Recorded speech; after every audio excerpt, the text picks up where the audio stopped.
भारतीय steel industry को विदेशी कंपनियों से मिल रही कड़ी चुनौतियों के बीच सरकार अब बड़ा कदम उठाने जा रही है।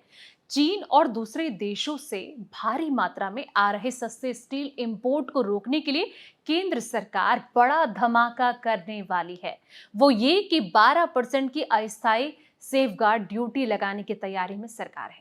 इसका मकसद घरेलू स्टील कंपनियों को राहत देना और इंपोर्ट पर निर्भरता जो है वो घटाना है।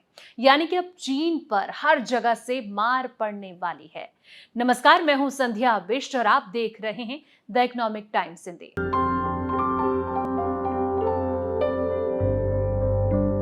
बता दें कि रॉयटर्स के जरिए वित्त मंत्रालय जल्द ही 12% की सेफगार्ड ड्यूटी को लागू कर सकता है। इस ड्यूटी का प्रस्ताव दिसंबर 2023 में शुरू हुई जांच के बाद आया है, जिसमें कि ये पता चला है कि लगातार बढ़ते इंपोर्ट से देश की स्टील इंडस्ट्री को नुकसान हो रहा है।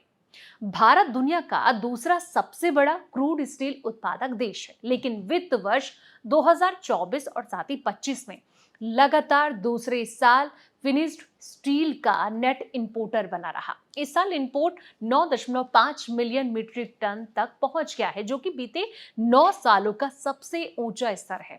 Director general of trade remedies यानी कि डीजीटीआर ने पिछले महीने 200 दिनों तक कुछ खास स्टील प्रोडक्ट्स पर 12% सेफगार्ड ड्यूटी लगाने की सिफारिश की थी। अब सरकार इसी सिफारिश को लागू करने जा रही है। वित्त मंत्रालय की मंजूरी मिलने के बाद ये जो कदम है वो जल्द लागू किया जा सकता है। भारत में मार्च 2025 को खत्म हुए फाइनेंशियल ईयर के पहले 10 महीने में चीन, जापान और साउथ कोरिया से स्टील इंपोर्ट रिकॉर्ड स्तर पर पहुंच गया है। अकेले इन तीनों देशों से 78% फिनिश्ड स्टील इंपोर्ट हुआ है।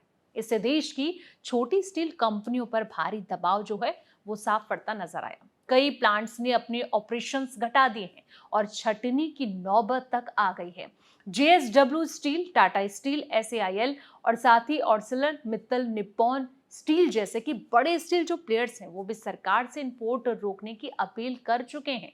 अमेरिका समेत कई देश चीन से बढ़ते सस्ते मटेरियल इंपोर्ट को लेकर कदम जो है वो साफ तौर पर उठा रहे। भारत भी अब इस लिस्ट में शामिल हो गया है और घरेलू इंडस्ट्री को सुरक्षा देने के लिए आगे जो है वो बढ़ रहा है। तो फिलहाल इस वीडियो में इतना ही। जानकारी भरे ऐसी ही और वीडियोस के लिए आप देखते रहें द इकोनॉमिक टाइम्स हिंदी।